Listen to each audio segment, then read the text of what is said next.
The holographic flames consumed the blue and green banner in the center of the Grand Council chamber. Ambassador Kieran of the Valth Collective watched with cold satisfaction as Earth's flag dissolved into pixels and static. Around the circular chamber, representatives from 47 species witnessed humanity's expulsion from the Galactic Council. "Let this be recorded," Kieran announced, his translator rendering his clicking mandibles into perfect galactic standard. "Humanity has been found guilty of excessive aggression, territorial expansionism, and cultural contamination. They are hereby expelled from all Council protections and trade agreements. Their colonies beyond the Sol system are forfeit." Captain Sarah Chen stood alone in the defendant's circle, her weathered face betraying no emotion. She had served Earth's diplomatic corps for 30 years, had negotiated treaties and prevented wars, and now watched decades of work burn away in digital fire. "You're making a mistake," she said quietly. "The mistake was allowing your species to join us," Kieran replied. "You are too violent, too unpredictable. The galaxy will be safer without humanity's chaos."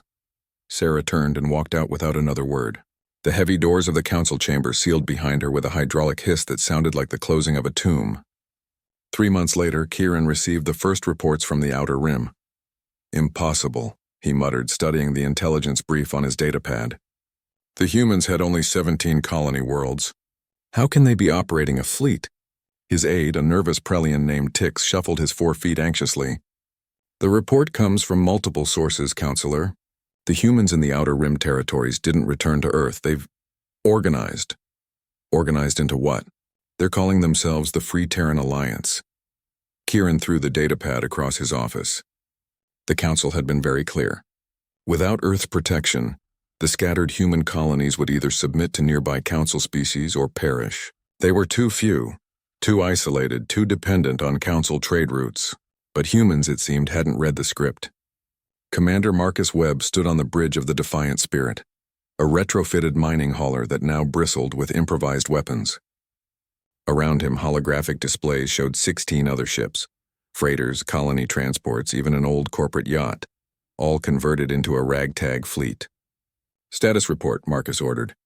"All ships ready, Commander," replied his tactical officer, a young woman named Reyna who'd been a geology student 6 months ago. "The Valth convoy is entering the Kepler corridor as expected." Marcus studied the tactical display.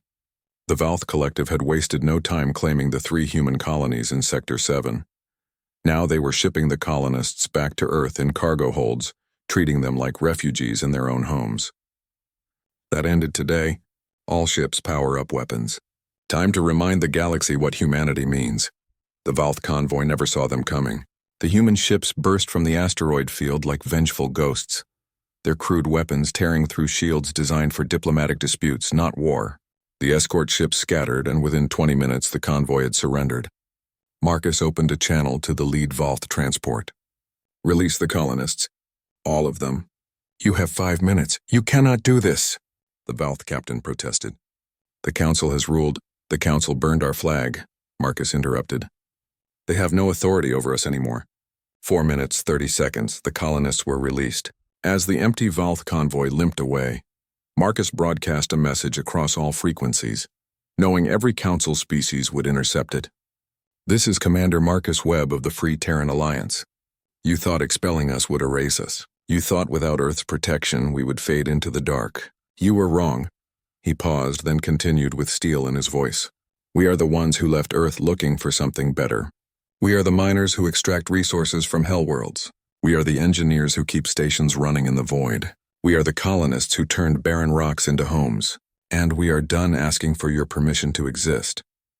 The message ended with an image, Earth's flag, not burned, but flying proud against a backdrop of stars, its edges seeming to burn with real fire. Within weeks, the Free Terran Alliance had liberated 8 human colonies and defended 4 more against Council acquisition. They didn't have Earth's advanced technology or massive fleet, but they had something the Council species had forgotten: the desperate innovation of humans who had nothing left to lose. They converted fusion reactors into weapons.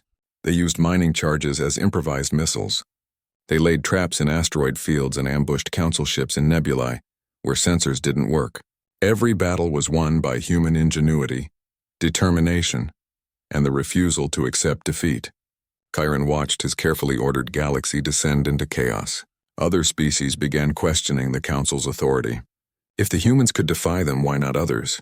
Trade routes shifted, alliances fractured, and everywhere on colony worlds and space stations, humans raised their flag in defiance. 6 months after the flag burning, Chiron found himself back in the Grand Council chamber. But this time he was the one in the defendant's circle. The Council blamed him for the human problem.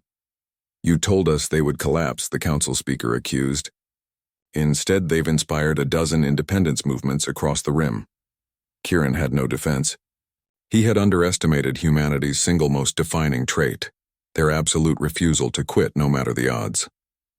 On a reclaimed colony world at the edge of known space, Sarah Chen stood beside Marcus Webb, watching engineers raise a proper flagpole in the settlement's center square. The wind caught Earth's flag and it unfurled against the alien sky, blue and green and white, edges tattered but colors bright. "Think Earth will ever acknowledge us?" Marcus asked. Sarah smiled. "Eventually. But right now we don't need their acknowledgement. We've already proven what we needed to prove." "What's that?" "That you can burn our flag, take our rights, strip our protections, and throw us into the dark." She looked up at the banner snapping in the wind. "But you cannot burn the idea of what we are. And you sure as hell can't burn our will to be free." The flag flew on, raised not by diplomats or governments, but by miners and colonists and ordinary people, who refused to let the galaxy tell them they didn't belong among the stars.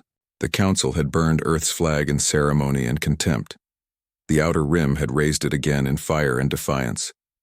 And the galaxy would never forget the difference.